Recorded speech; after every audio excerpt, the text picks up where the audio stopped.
Je m'appelle Emma. Je pensais avoir trouvé l'amour de ma vie lorsque j'ai rencontré Alex. Au début, tout était parfait. Charismatique, attentif, plein de confiance en lui, j'ai rapidement été envoûtée par son charme et sa faculté à répondre à chacun de mes besoins. Ses mots doux et ses gestes attentionnés me donnaient l'impression d'être unique et aimée comme personne ne m'avait aimée. Au fil du temps, les choses ont commencé à évoluer. Alex critiquait souvent mes amis et ma famille, semant le doute dans mon esprit à leur sujet. Il voulait être constamment informé de mes activités, exigeant de savoir où j'étais et avec qui je parlais. N'hésitant pas à me fliquer et à me suivre dans la rue pour contrôler chacun de mes déplacements. Sans m'en rendre compte, Alex a commencé à tisser sa toile autour de moi.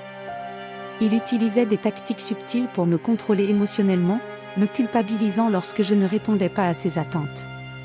Il affirmait être le seul à me comprendre et à me soutenir, et je me suis retrouvée de plus en plus dépendante de lui et isolée de mes proches.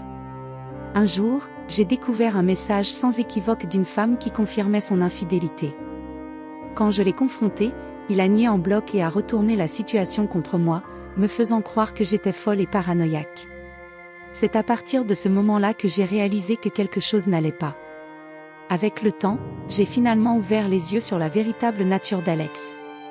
Grâce au soutien de mes amis et de ma famille, j'ai compris que j'étais victime d'un manipulateur pervers narcissique et que je devais mettre fin à cette relation toxique sans avenir. Le chemin vers la guérison n'a pas été facile. J'ai dû réapprendre à me méfier des apparences et à faire confiance aux autres. Aujourd'hui, je suis sortie de cette expérience plus forte et résiliente que jamais.